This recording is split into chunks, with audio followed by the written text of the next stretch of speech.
राधे राधे दोस्तों, कैसे हैं आप लोग। उम्मीद करता हूँ अच्छे ही होंगे। तो आइए साथियों, आप सभी को आज हम एक कहानी सुनाते हैं जिसे सुनने के बाद आपको भी लगेगा कि समय से पहले और भाग्य से ज़्यादा कभी किसी को कुछ नहीं मिलता।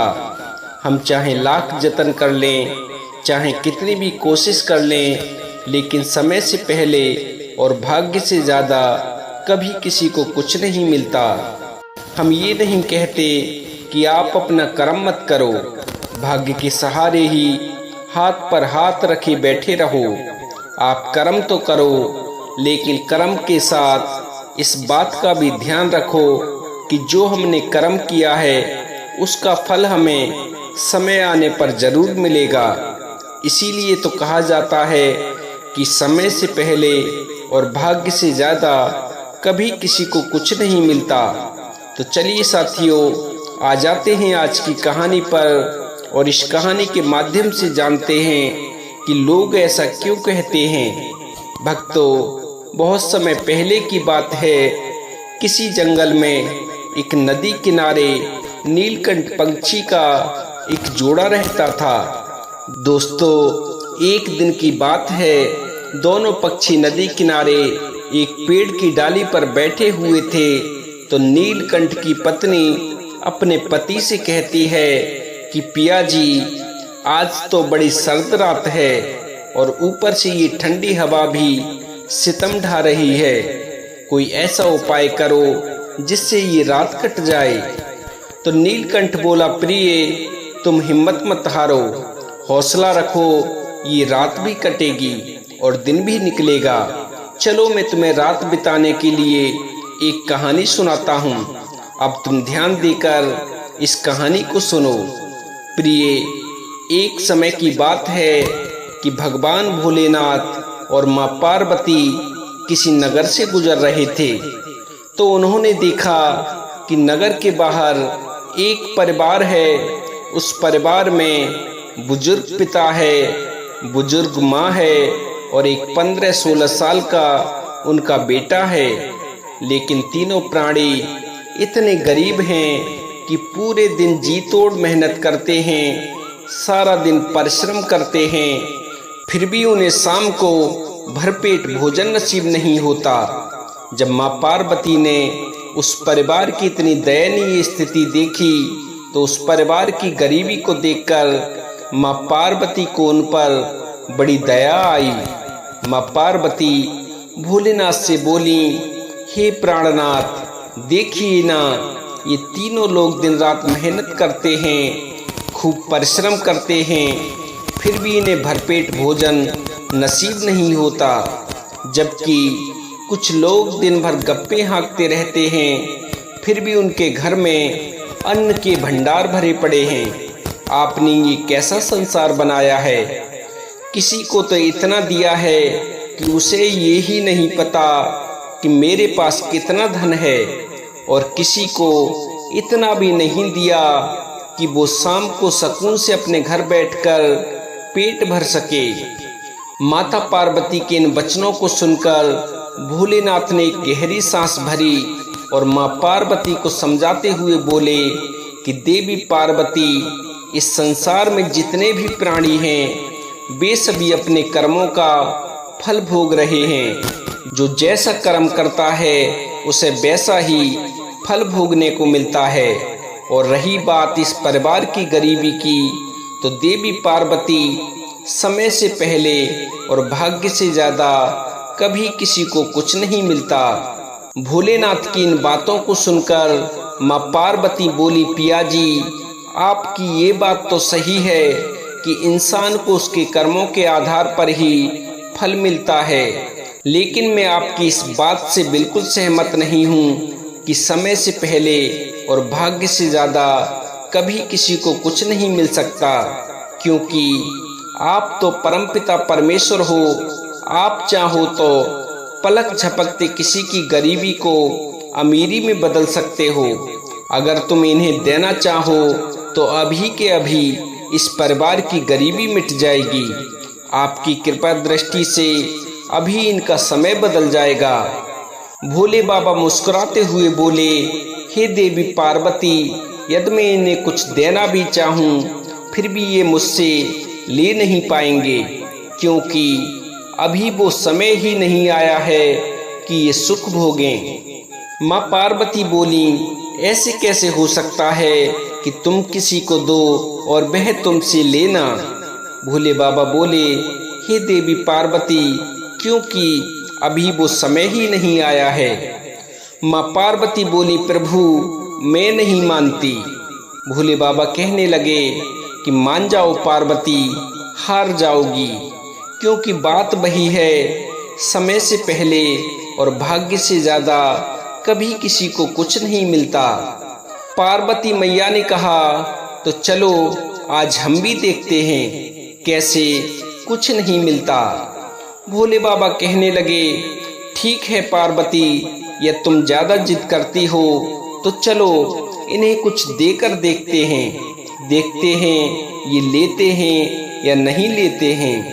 नीलकंठ अपनी पत्नी को आगे कहानी सुनाते हुए बोला कि प्रिय, इस प्रकार भोलेनाथ माता पार्वती का मन रखने के लिए, उस परिवार की गरीबी दूर करने के लिए स्वयं तो एक ब्राह्मण का रूप बना लेते हैं और माता पार्वती को ब्राह्मणी का रूप बनाने को कहते हैं। और इस प्रकार भगवान भोलेनाथ और माता पार्वती ब्राह्मण ब्राह्मणी का रूप बनाकर उस बुजुर्ग दंपति के घर पहुंच जाते हैं। बुजुर्ग माता पिता जब अपने द्वारे पर ब्राह्मण ब्राह्मणी को देखते हैं तो दोनों ब्राह्मण ब्राह्मणी का खूब आदर सत्कार करते हैं।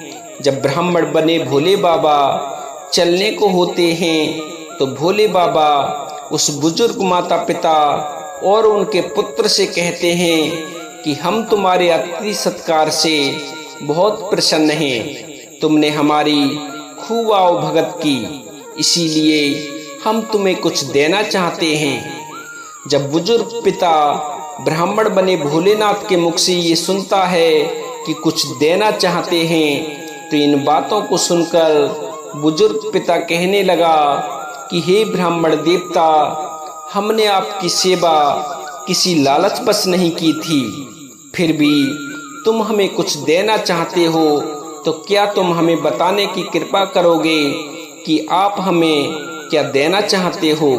भोलेनाथ कहने लगे कि सुनो भाई, तुम 3 प्राणी हो और देखने में तुम हमें बहुत ही निर्धन नजर आ रहे हो, इसीलिए हम तुम तीनों लोगों को एक एक वरदान देना चाहते हैं। तुम जो भी मांगोगे वह तुम्हें हम जरूर दे देंगे।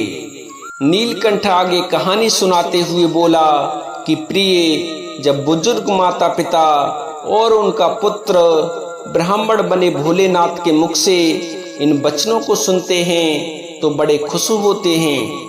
बुजुर्ग आदमी अपनी पत्नी से कहता है कि प्रिय, पहले तुम मांगो, उसके बाद में हम मांगेंगे। और इस तरह वो बुजुर्ग महिला भोलेनाथ के सामने आती है और हाथ जोड़कर भोलेनाथ से वरदान मांगते हुए कहती है कि हे ब्राह्मण देवता, यदि तुम मुझे कुछ देना ही चाहते हो तो मेरी इच्छा ये है कि मैं 16 साल की एक जवान कन्या बन जाऊं। भोले बाबा ने कहा, तथास्तु। भोले बाबा के तथास्तु कहते ही वो बुजुर्ग महिला 16 साल की जवान कन्या के रूप में परिवर्तित हो गई। जब बुजुर्ग पिता ने देखा कि मेरी पत्नी तो 16 साल की जवान कन्या बन गई और मैं बूढ़ा का बूढ़ा रह गया, अब ये मेरे साथ कहाँ रहेगी, तो बूढ़े को अपनी पत्नी पर बड़ा क्रोध आया, लेकिन बेचारा कर भी क्या सकता था, क्योंकि ब्राह्मण का वरदान तो फलीभूत हो चुका था। भोले बाबा ने उस बुजुर्ग पिता से कहा कि तुम्हारी पत्नी ने तो अपना वरदान मांग लिया, अब तुम भी मांग लो, तुम क्या मांगना चाहते हो। प्रिय, बूढ़ा तो अपनी पत्नी के वरदान मांगने पर पहले ही गुस्सा था कि वह बूढ़ा रह गया और मेरी पत्नी 16 साल की कन्या बन गई। क्रोध में आकर बूढ़ा भोलेनाथ से बोला कि हे ब्राह्मण देवता, यदि तुम मुझे वरदान देना चाहते हो तो मेरी इच्छा ये है कि मेरी पत्नी कुतिया बन जाए। भोले बाबा ने कहा तथास्तु। भोले बाबा के तथास्तु कहते ही बुजुर्ग की पत्नी 16 साल की कन्या से कुतिया के रूप में परिवर्तित हो गई। इसके बाद पुत्र का नंबर आया। भोले बाबा ने पुत्र से भी वरदान मांगने को कहा बेटा, तुम्हारे माता पिता ने तो अपने अपने वरदान मांग लिए हैं, तुम भी अपना वरदान मांग लो। तुम हमसे क्या चाहते हो? पुत्र ने भोले बाबा के सामने अपने दोनों हाथ जोड़े। दोनों हाथ जोड़कर पुत्र कहने लगा, हे ब्राह्मण देवता, मेरे माता पिता ने जो किया सो किया, मुझे आपसे कुछ नहीं चाहिए। हम पहले जैसे थे वैसे बढ़िया थे। हमारे पास धन नहीं था, लेकिन फिर भी हम प्यार से रह तो रहे थे। इसीलिए मैं तो आपसे बस इतना ही चाहता हूँ कि मेरी माँ पहले जैसी थी वैसी ही बन जाए। भोले बाबा ने कहा तथास्तु। भोले बाबा के तथास्तु कहते ही उस लड़के की माँ कुतिया के रूप से पुनः बुजुर्ग स्त्री के रूप में परिवर्तित हो गई। जब भोले बाबा ने तीनों प्राणियों को 3 वरदान दे दिए, उसके बाद भोले बाबा ने माँ पार्वती को इशारा किया कि चलो आगे चलते हैं। माँ पार्वती भोले बाबा का इशारा पाकर पीछे पीछे हो ली। जब कुछ दूरी उन्होंने तय कर ली तो भोले बाबा ने माँ पार्वती से कहा कि देखा पार्वती, मैंने उन्हें वरदान तो 3 दिए, लेकिन फिर भी वो हमसे कुछ ले नहीं पाए। अब मैं तुम्हें एक अंधी के घर ले चलता हूँ। उस अंधी का आज नसीब जागने वाला है।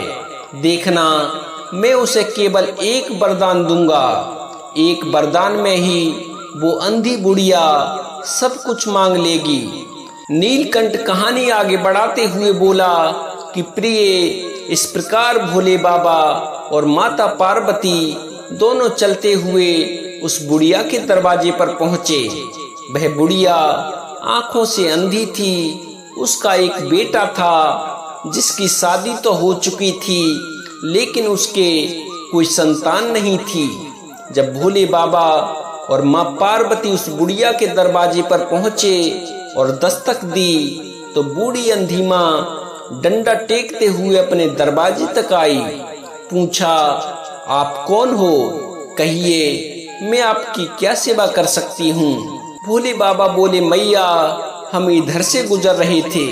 सोचा तुम बहुत ही गरीबी में जी रही हो, इसीलिए हम तुम्हें कुछ देना चाहते हैं। अंधी महिला ने पूछा, क्या देना चाहते हो? तो भोले बाबा कहने लगे, मैया, हम तुम्हें एक वरदान देना चाहते हैं। तुम एक वरदान में जो भी मांगोगी वह तुम्हें प्राप्त हो जाएगा। बुढ़िया कहने लगी, सच बाबा, मैं जो मांगूंगी वो मुझे मिल जाएगा। शिव जी बोले, बिल्कुल मिल जाएगा, आप मांगकर तो देखो। प्रिय, अंधी बुढ़िया बहुत ही होशियार थी। पता है उस अंधी औरत ने भोले बाबा से क्या मांगा? उस बुढ़िया ने भोले बाबा से मांगा कि हे प्रभु, यदि आप मुझे वरदान देना चाहते हो तो सुनो, मैं आपसे बस एक वरदान चाहती हूँ कि मैं अपनी आंखों से अपने नाती को सोने के कटोरा में दूध पीता हुआ देखना चाहती हूँ। बस मेरी यही इच्छा है, इसे पूरी कर दो। इसके अलावा मुझे आपसे और कुछ नहीं चाहिए। भोले बाबा ने तथास्तु कहा और आगे बढ़ गए। कुछ दूर जाकर भोले बाबा माँ पार्वती से बोले कि देखा पार्वती, इस बुढ़िया का समय बदलने वाला था तो इसने कितना अच्छा वरदान मांगा है। माँ पार्वती बोली कि स्वामी, इसने वरदान में तो सिर्फ नाती मांगा है, और क्या मांगा है? भोले बाबा समझाते हुए बोले और कहा, नहीं पार्वती, इसने नाती नहीं मांगा बल्कि एक वरदान में सब कुछ मांग लिया। जब माता पार्वती ने पूछा वो कैसे, तो भोले बाबा समझाते हुए बोले कि प्रिय, ये बुढ़िया अपनी आंखों से अंधी है, तो इसने वरदान में मांगा कि मैं अपनी आंखों से अपने नाती को सोने के कटोरे में दूध पीता हुआ देखना चाहती हूँ। इसने एक वरदान में अपनी आंखों की रोशनी भी मांग ली, अपने नाती को भी मांग लिया और उसने धन दौलत भी मांग ली, क्योंकि जब घर में धन दौलत होगी तभी सोने के कटोरे में इसका नाती दूध पिएगा। एक वो गरीब परिवार था जिसे मैंने तुम्हारे कहने से 3 वरदान दिए, लेकिन वो 3 वरदान में भी कुछ नहीं मांग पाए, और एक ही ये बुढ़िया है जिसने एक वरदान में ही सब कुछ मांग लिया। इसीलिए मैं कह रहा था कि समय से पहले और भाग्य से ज्यादा कभी किसी को कुछ नहीं मिलता। तो दोस्तों, ये थी आज की कहानी। आपको ये कहानी कैसी लगी कृपया कमेंट के माध्यम से हमें अवश्य बताएं।